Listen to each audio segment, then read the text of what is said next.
오늘 말씀 창세기 41장 33절로 36절입니다. 우리 한 절씩 보겠습니다. 이제 바로께서는 명철하고 지혜 있는 사람을 택하여 애굽 땅을 다스리게 하시고 바로께서는 또 이같이 행하사 나라 안에 감독관들을 두어 그 7해 풍년에 애굽 땅의 5분의 1을 거두되 그들로 장차 올 풍년의 모든 곡물을 거두고 그 곡물을 바로의 손에 돌려 양식을 위하여 각 성읍에 쌓아두게 하소서. 이와 같이 그 곡물을 이 땅에 저장하여 애굽 땅에 임할 7해 흉년에 대비하시면 땅이 이 흉년으로 말미암아 망하지 아니하리이다. 아멘. 오늘 말씀은 기근에 대비하라, 이런 제목으로 말씀을 나누겠습니다. 감옥에서 술 맡은 관원장만 기다리던 요셉은 생각지도 못한 바로의 꿈으로 인하여 궁으로 불림을 받고, 그 꿈을 해석하게 된 요셉은 그 꿈이 앞으로 닥쳐올 축복과 엄청난 재앙이라는 것을 알게 됩니다. 애굽의 온 땅에 7년 동안 큰 풍년이 들 것이며, 그 7년이 지나면 또 7년 동안 가뭄이 들어 모든 애굽 땅에 언제 풍년이 들었나 싶을 정도의 그렇게 큰 가뭄이 들 것이라는 것이었습니다. 풍년이 든 다음에 오는 이 흉년은 너무나도 심하여서 아무도 그 전에 풍년이 든 일을 기억하지 못할 것이라 해석을 해주게 되는데, 이 말에 바로와 애굽의 관료들은 그 요셉의 말을 좋게 받아들이게 됩니다. 자, 말씀 한 군데 더 보겠습니다. 창세기 41장 55절로 57절입니다. 애굽 온 땅이 굶주림에 백성이 바로에게 부르짖어 양식을 구하는지라. 바로가 애굽 모든 백성에게 이르되 요셉에게 가서 그가 너희에게 이르는 대로 하라 하니라. 온 지면에 기근이 있음에 요셉이 모든 창고를 열고 애굽 백성에게 팔세. 애굽 땅에 기근이 심하며 함께 보겠습니다. 각국 백성도 양식을 사려고 애굽으로 들어와 요셉에게 이르렀으니 기근이 온 세상에 심함이었더라. 바로는 요셉을 전적으로 신임해서 기근에 대한 대책을 모두 요셉에게 위임했습니다. 요셉은 7년 풍년이 든 동안 곡물을 각성에 저장하고 그렇게 쌓아둔 곡식이 바다 모래알같이 많아 셀 수조차 없게 되었다고 이렇게 말합니다. 요셉은 온 지면에 기근이 번질 때까지 비축된 양식을 풀지 않았는데, 그것은 아무리 많다고 해도 절약해야 심각한 기근의 시간 동안 온 나라가 견딜 수 있다는 것을 알았기 때문입니다. 가난 이후의 상황을 대처하기보다는 풍요의 시기에 어떻게 해야 하는지가 더 중요한 것임을 요셉을 보면서 알 수 있게 되는 장면입니다. 요셉은 풍요에 잘 대처하여 다른 나라 백성들에게까지 식량을 공급해 줄 수 있었습니다. 서론도 안 되었던 요셉의 지혜는 놀라웠습니다. 가나안에서 배운 것도 아니고 애굽에서 종살이 하면서 배운 것도 아닐 텐데 어떻게 이런 지혜가 생겼는지 참 부럽기만 합니다. 하나님은 꿈을 꾸고 해석하게만 하신 것이 아니라 그 일의 대비책까지 알게 하셨던 것입니다. 이제 우리는 가나안 땅으로 좀 가보길 원합니다. 가나안 땅에도 흉년이 들어 야곱은 먹을 양식이 떨어졌고, 그 땅에는 더 이상 식량을 구할 수 없기에 애굽에 식량이 있다는 소문을 듣고 아들들을 보내게 됩니다. 7년의 흉년이 얼마나 심했던지 다른 지역 사람들도 바로에게로 식량을 구하러 갔고, 야곱의 아들들도 그 무리와 함께 애굽으로 내려가게 됩니다. 창세기 45장 6절에는 이렇게 말합니다. 이 땅에 2년 동안 흉년이 들었으나 아직 5년은 밭갈이도 못하고 추수도 못할지라. 가나안에서 형들이 양식을 사러 애굽으로 왔을 때 7년 흉년 중 2년밖에 지나지 않았을 때입니다. 그런데도 먹을 양식이 벌써 떨어졌으니 아직도 5년은 더 있어야 밭갈이라도 할 수 있었을 텐데 참 암담한 그런 상황에 요셉을 만나게 됩니다. 지리상으로 애굽과 가나안 땅은 아주 멀리 떨어진 곳이 아니기에 애굽에 임했던 심각한 흉년이 오기 전 7년간의 풍년이 가나안 땅에도 있었을 텐데 가나안 땅에는 어느 곳에도 흉년을 대비해 양식을 비축해 둔 곳이 없었다는 것입니다. 지금 이집트 땅과 그 위에 이스라엘 땅, 이 정도면은 기후가 아주 변화무쌍하지 않을 수도 있을 것 같아요. 더군다나 7년 풍년, 7년 흉년이니까 비슷하게 임하지 않았을까 이렇게 생각이 됩니다. 왜 같은 풍년과 기근이 있었을 텐데 준비를 못했을까? 물론 요셉과 같은 꿈의 사람이 없어서 그랬겠지요. 단순히 한두 해 풍년이 들고 또 그 다음에 흉년이 있을 것 같다 이런 예상은 할 수 있지만 정확히 7년의 풍년과 그보다 더한 7년의 흉년을 예견할 사람이 어디 있겠습니까? 그러므로 이 사건은 하나님의 구원 사역을 펼치시는 과정으로 상식적이지 않은 풍년과 흉년의 시간을 두게 되었던 것입니다. 그렇게 요셉을 들어 사용하시고 아버지 야곱을 만나게 하시고 애굽으로 내려가 큰 민족을 이루어 다시 가나안 땅으로 가게 되는 그런 과정을 통하여 하나님의 뜻에 따라 구원 사역을 진행시켰던 것입니다. 우리에게도 풍년과 같은 날과 그런 상태가 있고 흉년과 같은 시간들이 있습니다. 우리는 다가올 기근을 대비해야 합니다. 그렇지만 아무것도 염려할 게 없는 7년간의 풍년 앞에서 그것이 당연한 줄 알게 될 수도 있고 그렇게 아무런 준비 없이 기근을 만나게 될 수 있습니다. 우리에게 허락하신 풍년의 때를 어떻게 맞이했던가 이렇게 돌아보길 원합니다. 우리는 다시 한번 요셉을 보며 풍년의 때를 돌아보기를 원합니다.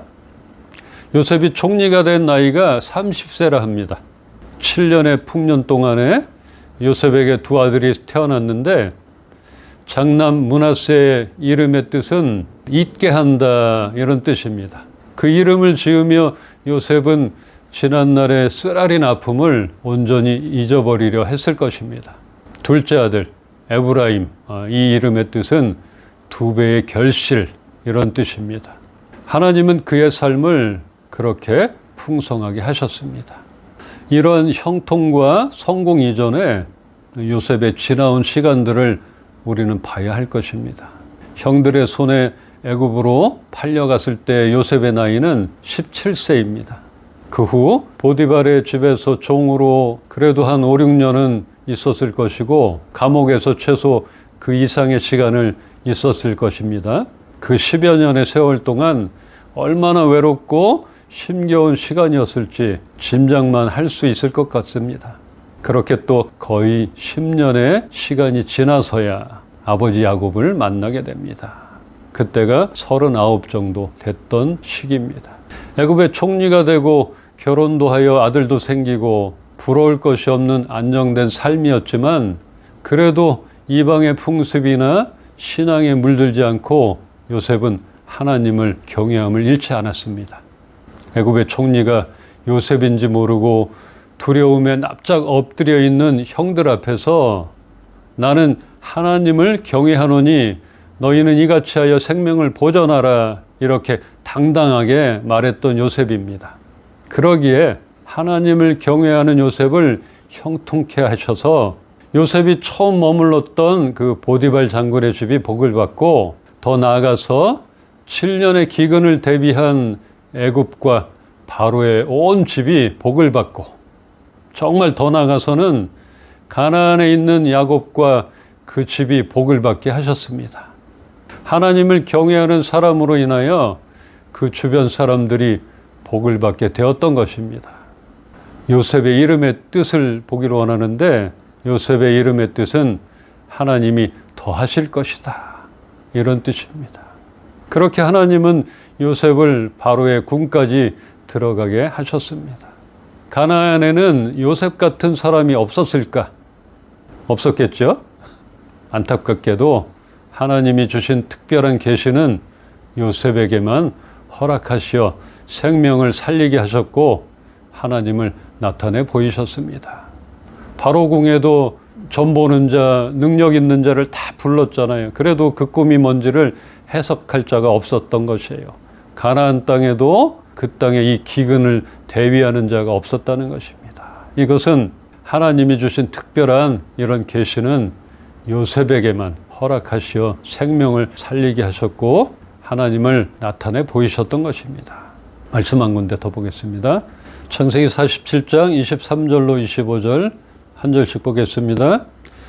요셉이 백성에게 이르되 오늘 내가 바로를 위하여 너희 몸과 너희 토지를 샀노라. 여기 종자가 있으니 너희는 그 땅에 뿌리라.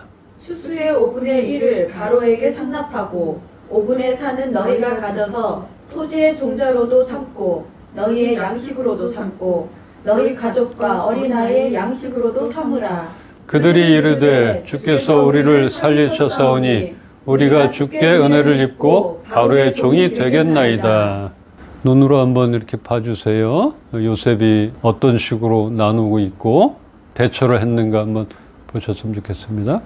요셉은 그냥 나눠주지 않고 돈을 받고 양식을 팔았습니다. 돈이 떨어지면 가축을 받고 다음에는 땅을 받았습니다. 그렇게 바로의 창고가 가득 차게 되니 바로는 요셉을 좋아하지 않을 수 없었을 것입니다. 그러니 요셉의 가족들을 극진히 대접하고 애굽에서 가장 좋은 땅을 주어 살게 했던 것입니다. 그러면 요셉은 왜 양식을 그냥 나눠주지 않았을까? 거저 주는 것이 옳지 않을까? 이런 의문을 갖게 됩니다.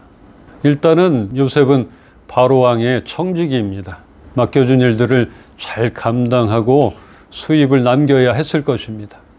또한 거저 주는 것에는 한계가 있고 귀한 줄 모를 수 있습니다.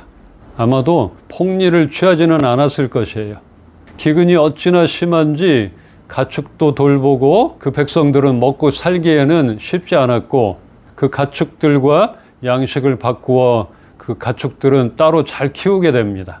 또한 토지를 바로에게 속하게 하고 그 땅을 소작하게 하였는데 그 분배의 비율이 나쁘지 않았습니다. 창세기 47장 25절에는 이렇게 말합니다. 그들이 이르되 주께서 우리를 살리셨사오니 우리가 주께 은혜를 입고 바로의 종이 되겠나이다. 여기서 주라고 표현한 것은 요셉입니다. 애굽의 백성들이 요셉이 우리를 살리셨사오니 우리가 큰 은혜를 입었고 바로의 종이 되는 것이 당연하고 나쁘지 않다는 그런 고백을 하고 있는 것입니다. 보통 보면은 우리가 역사를 보더라도 어려운 시기에 많은 물질이나 어떤 풍성하게 창고에다 곡식을 쌓아두고 폭리를 취하는 것들 많이 보잖아요. 많이 남기고 또 많은 것들을 가져오게 만드는 것들을 보는데 지금 요셉의 그 마인드는 그것이 아니었던 것이에요. 일단 쌓아두고 대비를 하는 것들을 참 보게 됩니다. 그렇게 백성들이 은혜를 받았고 이것은 폭리도 아니고 강압적인 것도 아니고 당연하다, 감사하다, 은혜를 입었다 이런 고백들이 백성들 입에서 나오게 되었던 것입니다. 백성들 모두가 다 그 기근을 잘 이겨내게 한 요셉을 은인이라 여겼고 그가 우리를 살리셨다 이런 고백을 하게 됩니다. 또한 그에게 은혜를 입었기에 비록 바로의 종이라도 요셉의 통치라면 따르겠다고 한 것입니다. 뭐 이런 설교 말씀을 정치적으로 적용을 하고 싶지는 않습니다만 나라를 이끄는 사람들이 얼마나 지혜롭고 앞을 내다봐야 하는지 선한 일꾼의 필요가 얼마나 중요한지를 보여주는 장면입니다. 하나님을 경외하는 요셉, 하나님이 지혜를 주시고 형통하게 하는 요셉은 폭리나 괴로움을 주지 않고 바로의 궁만을 위함이 아닌 가난한 백성들의 생명을 살리셨음을 알 수 있습니다. 이런 요셉을 누가 신뢰하지 않겠습니까? 우리를 돌아보길 소망합니다. 하나님 앞에 우리는 청직입니다. 재정이나 가축이나 땅 등 우리에게 허락하시고 맡기신 것이 있다면 우리는 이익을 남겨야 합니다. 그때를 대비해서 잘 지키고 있어야 하는 것입니다. 그렇지 않으면 우리는 나눠주기는커녕 구워야 할 처지가 됩니다. 우리에게 풍년의 때를 허락하신다면 우리는 기근을 대비하여 할 수 있는 한 살리는 일을 할 수 있기를 소망합니다. 말씀 한 군데를 보고 마치려 합니다. 누가복음 12장 42절로 44절을 한 절씩 보겠습니다. 주께서 이르시되 지혜 있고 진실한 청지기가 되어 주인에게 그 집 종들을 맡아 때를 따라 양식을 나누어 줄 자가 누구냐? 주인이 이를 때에 그 종이 그렇게 하는 것을 보면 그 종은 복이 있으리로다. 내가 참으로 너에게 이르노니 주인이 그 모든 소유를 그에게 맡기리라. 아멘. 예수님이 말씀하셨습니다. 누가 참으로 신실하고 슬기로운 청지기겠느냐? 주인이 청지기를 두어 그에게 자기 종들을 맡긴 후에 때 맞춰 종들에게 양식을 제공하라고 그에게 시키면 그는 어떻게 해야 하느냐? 어떻게 해야 하겠느냐? 주인이 돌아왔을 때 그 청지기가 맡은 바 자기 일을 훌륭하게 수행하고 있다면 그 청지기에게는 복이 있다는 것입니다. 그리하면 주인은 자기의 재산을 모두 그 청지기에게 맡길 것이라는 것입니다. 우리에게 맡겨진 것들이 어떤 것인지, 기업이 어떤 것인지 우리는 알기를 원합니다. 우리에게 먹고 살게만 하시는 것인지, 어떤 기업을 주셔서 물려주게 하시는 건지, 어떤 대기업이 자식에게 물려주는 그런 것이 아니라 우리에게 하나님께서 어떤 것들을 맡겨주셨는지, 어떻게 하는 것이 그 청지기의 사명을 잘 감당하는 건지 우리가 요셉을 통해서도 알게 되고, 또 예수님이 말씀하시는 이 비유의 말씀으로도 우리가 알기를 원하는 것입니다. 일단은 요셉이 맡았던 그 청지기의 역할을 잘 감당했기에 바로가 온전하게 신임하고 모든 것을 맡겼던 것입니다. 그러지 않고 머리를 쓰고 가난만 생각한다든지, 예를 들어서 자기 이익만 생각한다든지 이랬을 때는 절대로 바로가 모든 것을 맡기지 않았을 것이에요. 그래서 예수님도 이렇게 비유로 말씀하시는 것은 그 청지기가 어떻게 주인을 위하여 하고 있는가, 이런 것들을 본다는 것입니다. 봤을 때 그 주인은 이제는 모든 것들을 그 청지기에게 맡겨도 되겠구나, 이런 마음을 갖고 맡긴다는 것입니다. 이 비유는 예수님이 12제자, 앞으로 초대교회의 지도자들에게 하는 비유의 말씀으로 그들에게 다른 성도들을 양육하고 보살필 책임이 있음을 일깨워주고 있습니다. 특히 44절에 충성된 자들에게 임할 큰 축복을 말하고 있는데, 맡겨진 일에 충성되게 되면 사람을 살리게 됩니다. 요셉과 같이 먹을 양식을 공급함으로 많은 사람들을 살리게 되었고, 충성된 제자들을 통하여 영적으로 죽은 사람들을 구원의 길로 인도하게 되었던 것입니다. 이러한 주님의 청지기가 되기를 원합니다. 우리가 어느 곳에 있든지 어떠한 상황에서라도 하나님 경외함을 잃지 않는다면 하나님이 늘 우리와 함께 하심으로 이러한 일들이 나타나게 될 것입니다. 사랑하는 이은빛 성도 여러분, 우리는 요셉이란 인물에 초점을 두지 말고 한치의 오차도 없이 하나님의 계획 가운데 요셉을 두신 것에 초점을 맞추길 원합니다. 우리에게도 이루실 하나님의 계획이 있음을 잊지 말고 오늘도 하나님과의 친밀함을 잃지 않기를 주님의 이름으로 축원합니다.